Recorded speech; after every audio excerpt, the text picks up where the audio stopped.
প্রকার কবরের শাস্তি আল্লাহ রাসূল সাল্লাল্লাহু আলাইহি ওয়াসাল্লাম বলেন, ওয়া আমাল্লাতি তুসিবাহু ফি কবরিহি, আল্লাহ তাআলা ওই বান্দাকে তিন প্রকার কবরের শাস্তি দেবেন।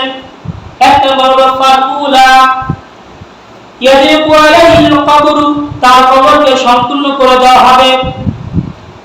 তার কবর আল্লাহ তাআলা চাপ দিয়ে যেমন হাত দুই হাত এক জায়গায় লাগালে মিলে যায়, এরকম আল্লাহ রাসূল বলেন তার কবরকে এরকম মিলিয়ে দেওয়া হবে। বলে নাউযুবিল্লাহ। তার শরীরে এক হাড়ি এবং এক পাথর থেকে আরেক পাথর এভাবে মিলিয়ে যাবে।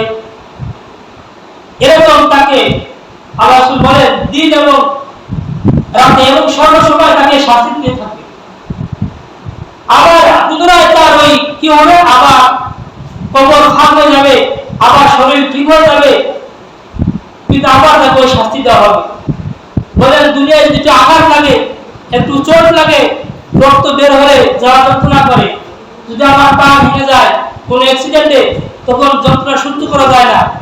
আল্লাহ তাআলা কবরের ভিতরে এই এক পাশে মাটি আরেক পাশে চাপ দিয়ে আপনার হাড়ি মুটি টুকরো টুকরো করে দেবে, ভেঙে টুকরো করে দেবে।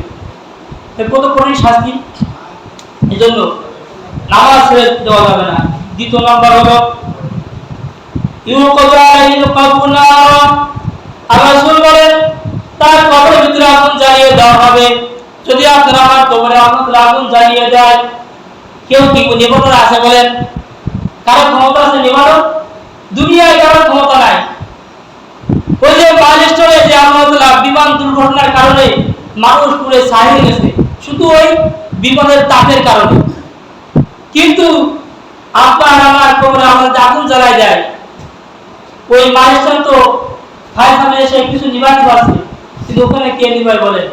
কোন আগুন পানি আছে নিবানোর জন্য? পানি আছে, চোখের পানি।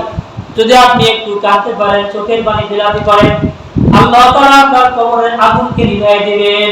সুবহানাল্লাহ। কিন্তু আমাদের চোখে পানি আসে না, নামাজে আসে না, কান্নার ভান করতে পারি না, কত আফসোস। এবং আরো বলে রাসূল সাল্লাল্লাহু আলাইহি ওয়াসাল্লাম যে তার দিন এবং রাতে, লাইলা ওয়া নাহারা, দিন এবং রাতে তাকে সর্বসময় কবরে আগুন জ্বালিয়ে দেওয়া হবে। তাহলে নামাজ ধরে ছাড়া যাবে? নামাজ ছাড়া যাবে না। নামাজ ছাড়েন না, নামাজ ছাড়েন না। দুনিয়া কিছু না, আপনি চলে যাবেন, আপনার সন্তান আপনার খাতনাটা, লাশের খাতনাটা আপনার বাইরে রাখবে। ওই ঘরে রাখা যাবে না, ভয় লাগে। শুধু ওই লাশের ভয় লাগে, কিন্তু কবরে যে এই সাপের সবল আগুন জ্বালিয়ে দেবেন, এই ভয় কি আমাদের অন্তরে আছে বলেন? না।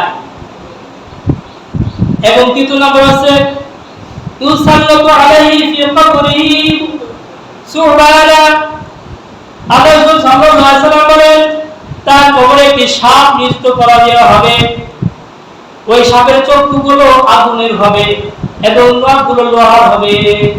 নাউযুবিল্লাহ। ওই সাপের চক্ষুগুলো আগুনের গলার মতো হবে এবং তার হাতের নখগুলো লোহার হবে।